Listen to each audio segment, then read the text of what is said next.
Got a lot of nuts in this room, so we need a few more nuts. We'll talk to I knew when we talked criminal defense, we'd get Dennis Latham. Of course. Out of his lair and onto the Capitol bus. Dennis is my man. Dennis, after the break, we're from coming from you, buddy. I want to hear your experience. Hold tight. He doesn't have an experience. He's got an opinion. 860-1440, Baron Coleman, Joe Hubbard, Andrew Schuyler, all trying our best to fill up Mark's size 16 Triple E's. With Michelle on the horn from time to time. We can't forget her. She's in the studio. You guys have a wonderful break. Join us back in a couple of minutes, but listen to this fine bumper music because it's substantially better than what you normally get.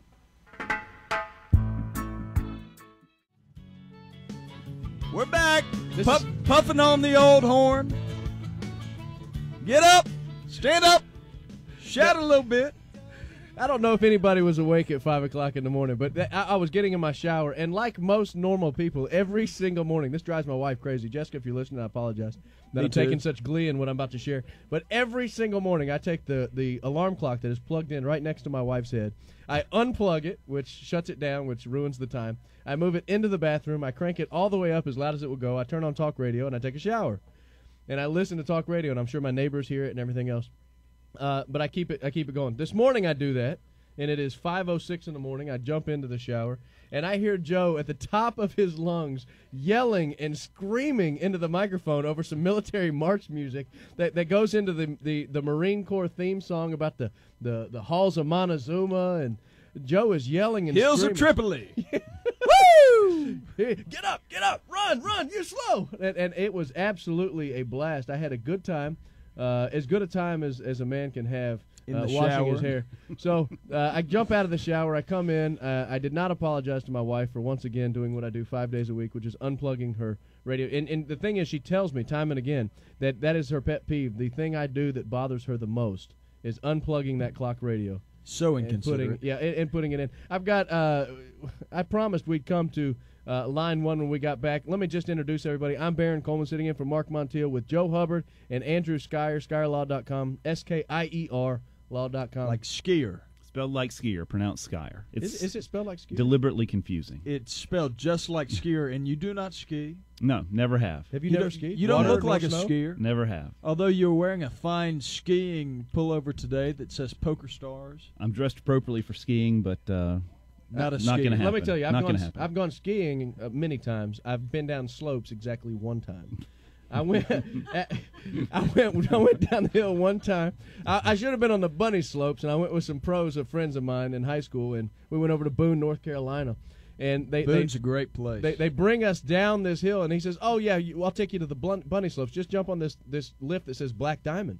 Oh, okay, sure, no sweat. So we go up there, and I stand at the top of Mount Everest, looking down a sheet of sheer ice, nothing to stop you till you hit the bottom. And I must have fallen at least 65 times trying to get down there. I could go about 2 or 3 feet, and I'd fall. That's the only way I knew how to stop. And I made it all the way to the bottom.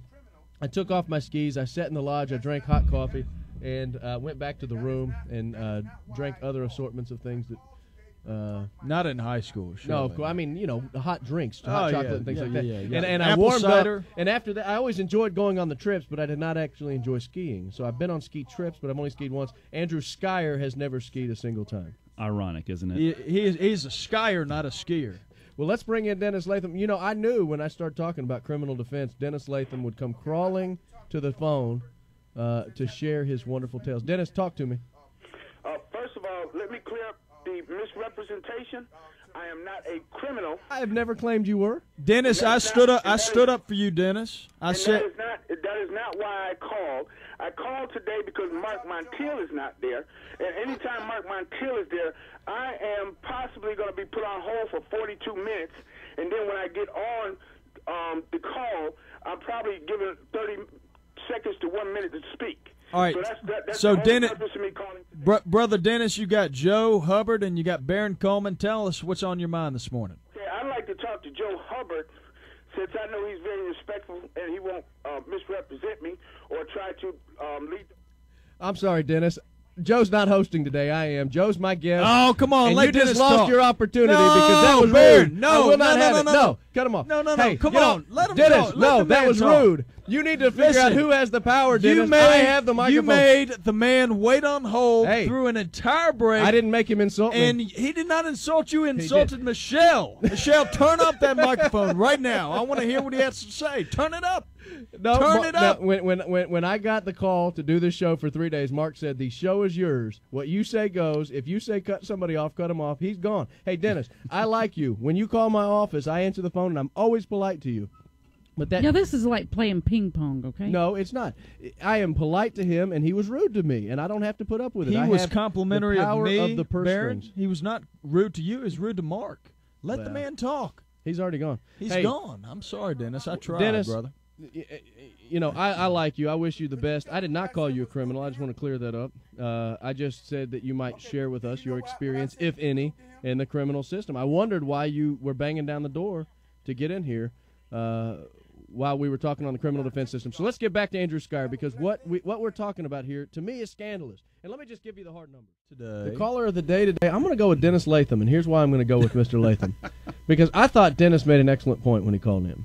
And that point was that I was not giving him his due respect. I like Mr. Latham. I enjoy talking to him when he calls our office. I hope he continues to call from time to time. He's a good man.